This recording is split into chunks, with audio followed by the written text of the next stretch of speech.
अस्सलाम वालेकुम and welcome back to our channel.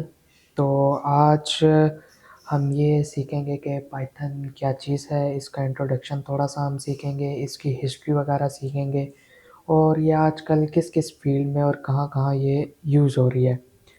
तो सबसे पहली बात ये है कि पाइथन खुद एक हाई लेवल लैंग्वेज है, साथ में ये इंटरप्रेटेड प्रोग्रामिंग लैंग्वेज है, जो अपनी सिंप्लिसिटी और रीडेबिलिटी के लिए जानी जाती है।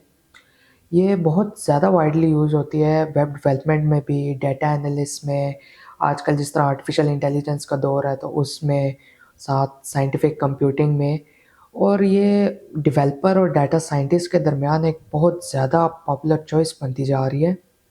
उसके साथ-साथ आज हम ये चेक करते हैं कि इसकी हिस्ट्री क्या है। तो इसके क्रिएटर थे गोडियो।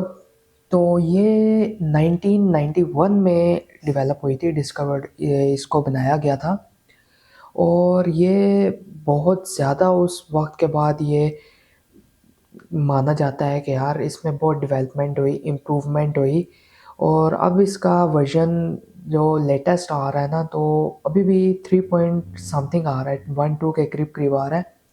जो इसका पाइथन का 3 वर्ज़न आया था वो हमारा आया था 2008 के बाद।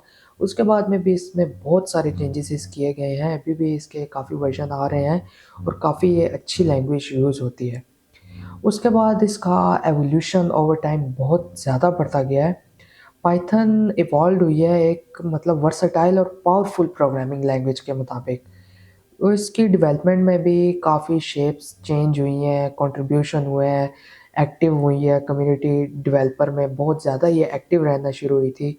और उसके बाद इसकी सिग्निफिकेंस अगर देखी जाए सॉफ्टवेयर डेवलपमेंट में ना, तो पाइथन ने एक अपना बहुत बड़ा इसमें किरदार अंजाम दिया है। पाइथन्स की हिस्ट्री जो है वो एक सिग्निफिकेंट हिस्ट्री है। उसका वेरियस एरिया ऑफ सॉफ्टवेयर में इंक्लूडिंग वेब डेवलपमेंट में, साइंटिफिक और मशीन लर्निंग में भी पाइथन बहुत ज़्यादा इस्तेमाल होती है और कैसे होती है ये हम आगे भी इंशाल्लाह इसको सीखेंगे। अब जैसे इसमें हम ये चेक करते हैं कि इसके फीचर्स कौन-कौन से हैं। सबसे पहला फीचर तो हमारे पास ये आ जाता है कि एक ये रीडेबिलिटी है इसमें, एक्सटेंसिव लाइब्रेरीज़ हैं और क्रॉस प्लेटफ़ॉर्म लैंग्वेज है। रीडेबिलिटी क्या है कि इसका जो सिंटैक्स और स्ट्रक्चर वगैरह है ना, वो अगर आप देखो ना, अगर कोई वैसा भी इंसान अगर जिसको प्रोग्रामिंग वगैरह नहीं आती ना, अगर वो भी देखता है तो उसको भी कोई ना कोई फ्यूर लाइन उसमें ना समझ आ जाती है कि यार ये लाइन किस तरह कर रही है। ये हम आने वाले कुछ इंशाल्लाह वीडियोस में पाइथन भी सीखेंगे कि कैसे ये काम करती है, तो उसमें भी आपको नज़र आएगा कि ये कैसे मतलब एक रीडेबिलिटी इसमें है या नहीं है। उसके बाद इसमें बहुत सारी हमारे पास लाइब्रेरीज़ हैं पाइथन में। पाइथन लाइब्रेरीज़ अब इस तरह की होती हैं कि उसमें हम data manipulation, visualisation, web development और मशीन लर्निंग लाइब्रेरीज़ एक हमारा इस तरह का एक हमारे लिए पार्टीशन बना देता है। अगर हमने उस पाइथन को इस्तेमाल करना है ना, तो हम ये होता है कि उसको सब में डिवाइड किया गया पाइथन को लाइब्रेरीज़ में, कि मतलब हर चीज़ की अलग-अलग लाइब्रेरी बना दी है। अगर आपने फ़र्ज़ करो कि इसमें ग्राफ्स वगैरह प्लॉट करने हैं, आपने मैथमेटिक का कोई काम करना है या आपने कोई मशीन लर्निंग ऐसा डाटा साइंटिस्ट का कोई काम करना है, तो इनके लिए अलग-अलग लाइब्रेरीज़ मतलब एक पार्ट्स बना दिए गए हैं कि जिनको आप इंपोर्ट करके जो आपके लिए बहुत मुश्किल होती हैं कैलकुलेशंस वगैरह वो उसमें स्टोर की जाती हैं ताकि जो बंदा इस पाइथन को इस्तेमाल कर रहा है उसके लिए आसानी आए। उसके बाद ये क्रॉस प्लेटफ़ॉर्म लैंग्वेज है। ये बहुत मेजर ऑपरेटिंग सिस्टम में सपोर्ट इसको किया जाता है। ऑब्जेक्ट ओरिएंटेड भी है ये स्ट्रक्चर प्रोग्रामिंग भी है और इसकी वर्सेलिटी बहुत एनहांसिंग हो चुकी है। उसके बाद जो हम अब देखने जा रहे हैं कि पाइथन और अदर लैंग्वेजेस में डिफ़रेंस क्या है। सबसे पहला डिफ़रेंस तो इसमें ये चीज़ आ जाती है जो मैं बार-बार आपको बता रहा हूँ, जो है रीडेबिलिटी और सिंप्लिसिटी। जो हमारे पास पहले लैंग्वेज थी जैसे कि हो गई सी प्लस प्लस और जावा, तो ये इनका कॉस्ट वगैरह और मेंटेनेंस का डेवलपमेंट का ना मतलब अगर आपके पास कोई कोड हो, तो बहुत मुश्किल से ये चीज़ होती है, बंदा उसको रीड कर सकता है या सिंप्लिसिटी उसमें नहीं होती थी। सी प्लस प्लस जावा थोड़ा सा इससे ना डिफ़िकल्ट होते हैं, उसमें बंदे को थोड़ा सा दिमाग लगाना पड़ता है, यार यहाँ क्या हो रहा है और यहाँ क्या। लेकिन पाइथन ने उस चीज़ को काफ़ी हमारे लिए आसान कर दिया है, रीडेबल हो गई और सिंपल भी हो चुकी है। उसके बाद इसकी वर्सिलिटी कि पाइथन में जिस तरह अभी मैंने आपको बताया कि पाइथन में लाइब्रेरीज बहुत सारी इस्तेमाल होती हैं। जैसे कि अगर आपने, जैसा मैं बता रहा था कि अगर आप डेटा साइंटिस्ट या कोई और काम कर रहे हैं जिसमें आपने एक डेटा को प्रोसीड करना है, उसको उस पर कोई फंक्शंस करने हैं ताकि वो डाटा आपका बेहतर हो सके आपके मशीन लर्निंग एल्गोरिथम्स के लिए, तो उसमें ये चीज़ है कि जो और लैंग्वेज है उसमें हमें उसके मल्टीप्लिकेशंस फार्मूलाज वगैरह खुद टाइप करना पड़ता है। उस डाटा को खुद, मतलब जो हमारे लिए मैथमेटिकल्स वगैरह होते हैं वो हमें करने पड़ते हैं। लेकिन इसमें पाइथन में एक हमें लाइब्रेरीज दी गई हैं जिसका लाइब्रेरी का इस्तेमाल करके हम ये चीज़ें हमारे लिए अब बहुत ज़्यादा आसान हो चुकी हैं।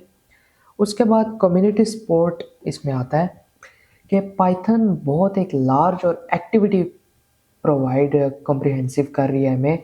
हमें बहुत सारा लर्निंग इसमें रिसोर्सेज है, इसमें कंटिन्यूस अपडेट आती जा रही हैं और ये बहुत ज़्यादा आने वाले वक्तों में इस्तेमाल होने वाली है। इसकी काफ़ी सारी हमारे पास एग्जांपल्स पड़ी हैं कि कैसे इस्तेमाल होता है ना। तो अब हम चेक करते हैं कि पाइथन की ना एप्लीकेशंस कौन कौन सी, मतलब ज़्यादा ये किस में इस्तेमाल होती है। तो इसमें हमारे पास एक वेब डेवलपमेंट है, डेटा साइंस है, आर्टिफिशियल है और साइंटिफिक कंप्यूटिंग है। सबसे पहले वेब डेवलपमेंट में ना पाइथन फ्रेमवर्क के आ जाते हैं, जैसे कि डिजेंको हो गया, फ्लास्क हो गया, एम्पायर डेवलपर। ये हमारे पाइथन हमें इस्तेमाल करने में और वेब डेवलप बनाने में, वेब को बनाने में, एप्लीकेशंस एफिशिएंटली बनाने में हमारी पाइथन इस जगह पे बहुत ज़्यादा हमारी हेल्प करती है। उसके बाद डाटा साइंस में आ जाता है कि पाइथन लाइब्रेरी होती हैं, उसमें जैसा लाइब्रेरीज़ हैं, इसमें आप कुछ लाइब्रेरीज़ हैं, लाइब्रेरी पाइथन की तो हमारे पास अनलिमिटेड है। मतलब अगर देखा जाए तो अबाउट मेरे ख्याल से तो 2000 क्रॉस हो चुकी हैं।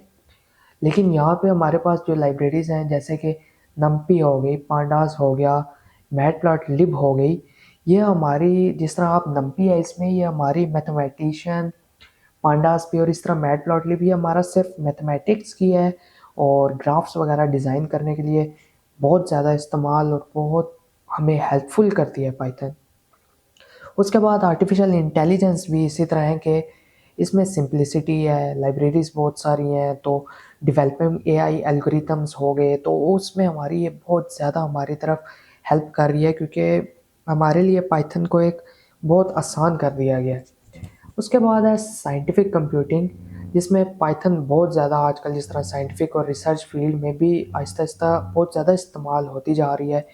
वही उसी की मदद से, किसकी, जो लाइब्रेरीज़ हैं इसके अंदर और इसके अदर टूल्स की वजह से। तो डेवलपमेंट एनवायरनमेंट हम इसका चेक करते हैं कि इसमें सबसे पहले आती है इंटीग्रेटेड डेवलपमेंट एनवायरनमेंट IDES, जो पाइथन सपोर्ट करता है, वे पावरफुल IDES सपोर्ट करता है, इंक्लूडिंग जिसमें हो गया पाइचार्म हो गया, VS कोड हो गया, जुपिटर नोटबुक हो गया और ऑफरिंग। ये हमारे वो सॉफ्टवेयर हैं जिन पे हम पाइथन चलाते हैं और पाइथन के इसको रन वगैरह करके इसको सीखते हैं, इसको यहाँ पे हम इससे काम लेते हैं। उसके बाद है कमांड लाइन इंटरफेस। तो कमांड लाइन इंटरफेस अलाउ होता है कि आप रैपिडली ना, अगर आपने कोई बहुत प्रोटोटाइप करनी है तो आप रैपिडली कर सकते हैं। इसमें स्क्रिप्ट एग्जीक्यूशन होती है और इंटरेक्शन होता है पाइथन से डायरेक्टली इंटरप्रेटर से। हमारे पास कमांड लाइन भी इसकी होती है जो इंशाल्लाह हम नेक्स्ट वीडियो में सीखेंगे कि ये क्या चीज़ है।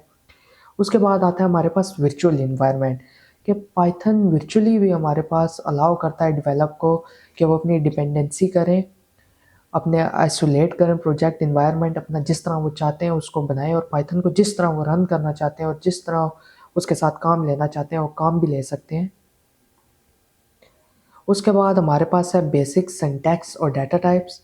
डाटा टाइप्स इसमें बहुत सारी हैं, string, tuple, dictionary, sets, dynamic, और भी इसमें बहुत सारी हमारे पास डाटा टाइप आती हैं। ये भी इंशाल्लाह हम जब पाइथन सीखेंगे इसको चलाना और जब हम आप, तो आपको सिंपली मैं साथ साथ बताता जाऊंगा कि इनमें क्या डिफरेंस है, क्या क्या इस तरह इसके चेंजेस होते हैं।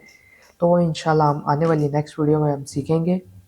उसके बाद इसके कंट्रोल स्ट्रक्चर्स के इफ़ एल्स स्टेटमेंट्स वगैरह, लूप्स वगैरह, ये भी जो चीज़ें हैं ये इंशाल्लाह हम आने वाली कुछ ही वीडियोस में हम लाजमी सी।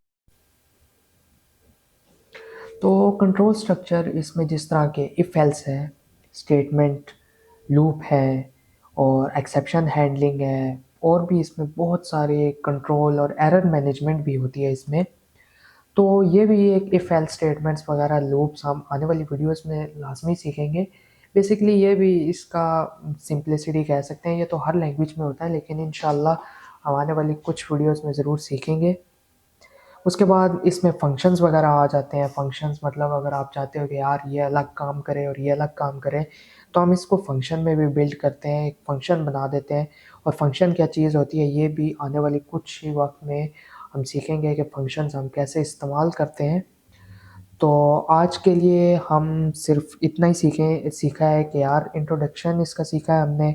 हमने इसका बैकग्राउंड थोड़ा सा, इसकी हिस्ट्री, कहाँ कहाँ ये यूज़ होती है और इसमें क्या क्या चेंजेस हैं। तो इंशाल्लाह हम मिलते हैं नेक्स्ट वीडियो में।